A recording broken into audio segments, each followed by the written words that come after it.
Cristian, otro viernes más. Suerte que usted lleva bien la cuenta, porque si no, nos habríamos perdido. Pero estaremos próximos a cumplir un año en algunas semanas, calculo, considerando que el año tiene 52 semanas. Bueno, Guitia, ahí salió el número de la inflación, 3,6 el oficial. Nosotros habíamos calculado 3,5, así que está bien. Como siempre, el INDEC está diciendo y haciendo bien las cosas. Director más, director menos. El INDEC no se equivocaba, no se equivoca y no se equivocará. Son 1.000 y pico de personas, de empleados, de trabajadores. Imagínense poner de acuerdo todos esos para mentir. Imposible. Pero bueno, usted, yo y el gobierno anterior, el último gobierno peronista, nos tuvimos que aguantar que dijeran esto. Incluso el que hoy está conduciendo el INDEC, Marcos Labaña, lo decía, voz en cuello. Nosotros de él no lo decimos porque no hacemos política viendo si hay un decimal más, un decimal menos o lo que está aconteciendo. La inflación fue esa. Sí podemos sacar conclusiones sobre lo que está aconteciendo. Y está claro que el deterioro de los ingresos populares continúa raudamente, sobre todo considerando que los ingresos populares se gastan, se consumen en elementos de primera necesidad, alimentos, medicamentos, transporte público, etc. Vestimenta. Tenemos un lío y el deterioro de los sectores de ingresos bajos, porque hoy los ingresos populares son todos bajos, es una posición para el gobierno imposible de soportar y que lo va a pagar en las elecciones. Violentamente lo va a pagar en las elecciones. No hay vocación popular para votar al frente de todos. ¿Solo eso pasó en economía? No, mire. El desorden es fenomenal. El desorden es fenomenal.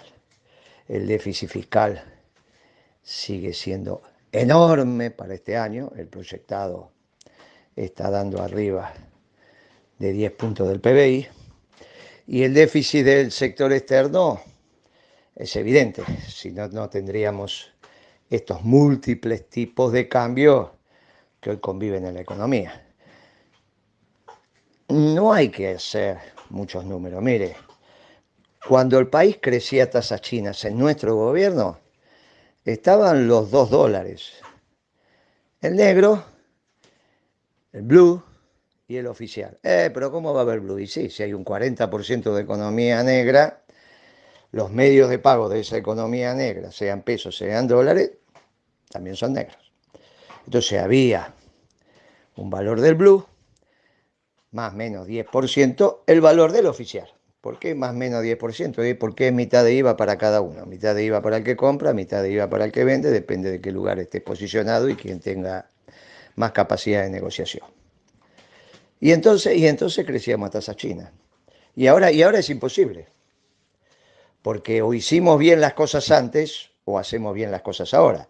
No, pero Moreno, ¿cómo vamos a estar haciendo bien las cosas ahora si no crecemos? Bueno, es obvio. Entonces hicimos bien las cosas antes y lo que hay que hacer es repetir lo que hicimos bien antes. Incluso arreglar con el Fondo Monetario Internacional. Nosotros no nos peleamos con el Fondo Monetario Internacional, nosotros le pagamos hasta el último dólar que le debíamos. Nosotros le pagamos al Fondo Monetario hasta el último dólar que le debíamos. Dijimos que hay que arreglar con el Fondo Monetario Internacional. Sí, hay que arreglar con el Fondo Monetario Internacional. Y si no se arregla, y no tienen idea de lo que hacen. Lógico que le podemos declarar la guerra a la OTAN, a Rusia y a China juntas. Y de paso a los brasileños y a los chilenos. Sí, se la podemos declarar, pero el resultado es obvio. Salvo que sean unos chiquilines, a nadie se le ocurre en el mundo pelearse con el Fondo Monetario Internacional, porque te estás peleando con todos los países. ¿Cómo con todos los países? Con todos los países. Y las sanciones que devienen de pelearse con el Fondo Monetario Internacional fueron aceptadas por la Argentina. ¿Cuándo? Cuando le dieron el préstamo, no, antes. Cuando se discutió y se aprobó el estatuto y el esquema de funcionamiento del fondo. Pero eso fue en el 44, ¿sí? Sí. La Argentina tiene un director en el fondo desde el año 58, porque en el 44 no estábamos. En el 44 no estábamos. Después de la fusiladora ingresamos al fondo y a partir de ahí no nos fuimos nunca más. Y aceptamos las reglas de juego siempre. Siempre. Para eso tenemos un director en el Fondo Monetario, en representación de la Argentina, Uruguay y Paraguay. Y entonces está escrito. Si no le pagas al fondo, ahí están las consecuencias. Mire, si se quiere amargar el fin de semana, las lee. Y si no, piense que son tremendas. Y entonces en el gobierno está claro que empiezan a haber dos posiciones antitéticas. Los acuerdistas y los no acuerdistas. Entonces los acuerdistas tienen razón. Sí, el problema de que tengan razón es que quieren acordar, pero no saben cómo. Y los no acordistas directamente no quieren. ¿Pero cómo? Entonces, los no acuerdistas dejémoslo de lado. Usted póngale nombre y apellido a quienes son los no acuerdistas dentro del fondo. Y los acuerdistas que tienen voluntad de acordar tienen que escribir un documento donde lo primero que hay que saber es cuánto es la facturación anual de la Argentina en dólares. ¿Pero qué dólar, Moreno? Si hay un montón de tipos de cambio distintos y ese es el problema. Al no hacer lo que hay que hacer, tenemos tantos tipos de cambio que no sabemos lo que facturamos en dólares. Y entonces, aunque los acuerdistas tengan voluntad de acordar, después hay que saber cómo hacerlo. Y entonces está en un lío bárbaro. En un lío que va a ir tensionando otra área del gobierno que tiene que ver con el espacio económico. No solo el ministerio, sino el Banco Central. Usted dice que lo de justicia, lo que pasó en salud, lo que no son problemas personales. No, mire, Guiti. Son reflexiones distintas alrededor de, en este caso, el hecho económico. Y el presidente, el presidente que se va dando cuenta que de esto no sabe, no es que tiene sus criterios, no sabe, lo van aprisionando de ambos sectores y va a tener que laudar, como hizo en salud, como hizo en justicia, como hizo en vivienda. Y entonces vamos atravesando estas semanas. Y todo esto se refleja en el hecho político. Sí. Y en el hecho político, el Frente de Todos va perdiendo las elecciones.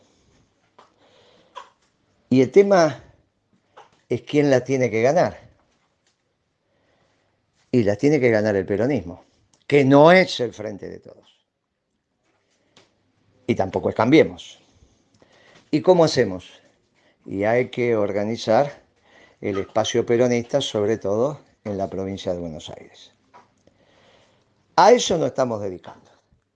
Y para eso construimos nuestra herramienta electoral, Principios y Valores, que junto con otras herramientas electorales armarán un frente electoral bien peronista y saldremos a discutirle a Cambiemos quién gana las elecciones. Se olvidó del Frente de Todos. No, no. Frente de Todos pierde las elecciones. Vamos a discutir desde el peronismo a Cambiemos quién gana las elecciones en la provincia de Buenos Aires. Itia, hasta la próxima.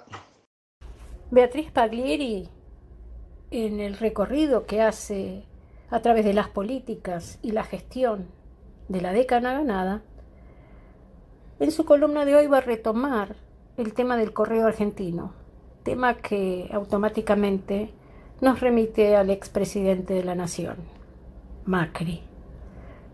Escuchémosla. Hoy, 12 de marzo del 2021, otra vez viernes, otra vez en la hora de Moreno, hora en la que continuaremos el análisis con relación a las políticas aplicadas y el formato de gestión que hubo para defensa del modelo. Moreno siempre afirma que el peronismo toma las decisiones mirando siempre a la sociedad de abajo hacia arriba. Y hace honor al compañero Facundo Cabral, que con claridad meridiana nos decía: vuele bajo, porque abajo está la verdad. Esa actitud doctrinaria estuvo presente en la gestión de Moreno para conducir y cambiar el paradigma de los 90 al hacerse cargo de la recuperación del correo. Relata Moreno que luego de que Néstor Kirchner le entregara el decreto de rescisión del contrato por el correo argentino, le notificó a las autoridades de la empresa sobre la decisión presidencial y toda la conducción quedaba bajo la tutoría de la unidad de administración creada al efecto. Asimismo, se presentó ante el juez que atendía el concurso preventivo de acreedores para informarle que el correo pasaba a ser administrado por el gobierno nacional. Y de inmediato, junto a los dirigentes sindicales, convocó a una asamblea a los trabajadores para explicar los motivos del cambio y la futura situación. El movimiento obrero organizado de inmediato se puso a disposición en este proceso de transición. Recuerda Moreno que a sabiendas de que todo cambio facilita la comisión de delitos, se reunió con el responsable del área de seguridad, a fin de que tomara medidas para cuidar el patrimonio, para el cuidado del patrimonio, tanto del correo como de terceros que el correo administraba. El responsable de la seguridad era un oficial superior del ejército argentino en retiro, al que en primer lugar le solicitó información si había estado implicado en delitos de lesa humanidad. Ante su negativa, se determinaron los puntos de prevención en las primeras horas del traspaso que estarían bajo su responsabilidad. No obstante ello, ocurrió lo que Moreno había vaticinado. A la mañana siguiente, 2 camiones troncales fueron asaltados cuando llegaban a sus cabeceras, uno en la ruta 9, a la altura de Campana, y el otro en la ruta 2, en la entrada a Mar del Plata. Moreno le preguntó al jefe de seguridad por los responsables de los delitos y como respuesta le dijo: secretario, ¿cómo voy a saber quiénes son los ladrones? La respuesta no se dejó esperar. Si usted, que es el jefe del área, no lo sabe, ¿para qué quiere un departamento y un jefe de seguridad? Entre sus responsabilidades está tomar prevenciones para evitar el delito organizado. Ante esta clara postura de conducción, a las pocas horas le entregaron un informe con los indicios acerca de los autores. Pero lo más importante es que la carga estaba intacta. Durante la gestión de Moreno no hubo más incidentes de esta naturaleza. Esta inteligencia práctica aplicada a gobernar quedó también demostrada porque al día siguiente de tomar la conducción del correo, el desafío era abrir las puertas de las 5.000 sucursales, por supuesto, en todo el país, con los fondos necesarios para que los destinatarios de giros monetarios retiraran su dinero. Dice Moreno, no se contaba con una partida presupuestaria como para zanjar el inconveniente si surgía. Por lo tanto, resolvió utilizar el dinero del clearing a partir de los saldos en tránsito entre las sucursales y el Tesoro Central del Correo. Moreno relata muchos acontecimientos pero registremos que todos ocurrieron en menos de 24 horas. El mismo 19 de noviembre, a las 9 de la noche, a la mañana temprano, Kirchner, como dijimos, le había entregado el decreto, convocó a toda la estructura gerencial a la Secretaría de Comunicaciones, con el fin de darles libertad de elegir si querían acompañar o no a la nueva gestión. Sin duda tomó riesgos porque esa estructura respondía a la empresa CASA, Correo Argentino Sociedad Anónima de Macri, pero tomó la decisión política de que el personal jerárquico continuara en sus funciones. Al poco tiempo solo renunció Andrés Horacio Ibarra, quien siempre se desempeñó y siguió desempeñándose en las gestiones de Macri. Fue el único, el resto garantizaron el buen funcionamiento del correo en manos del sector público. Con conducción, al día siguiente el correo abrió con total normalidad. Cada gerente de sucursal quedó a cargo del patrimonio y de la operatoria bajo responsabilidad penal. Este acto dejaba atrás la ideología de los años 90. Fue la primera reversión de un servicio público concesionado que nuevamente pasó a manos del Estado. Considero que este relato nos permite socializar el conocimiento aplicado por Moreno en la gestión pública. Como secretario de Comunicaciones del gobierno de Néstor Kirchner, construyó comunidad entre la empresa y los trabajadores. Puso en valor una empresa para el interés general. Y asimismo nos permite poner en valor su actual discurso sobre seguridad, sobre mirar la sociedad de abajo hacia arriba. Nos permite aseverar que lo hizo y lo hace desde el conocimiento, desde la experiencia de la convicción y fundamentalmente desde la doctrina en defensa del modelo peronista.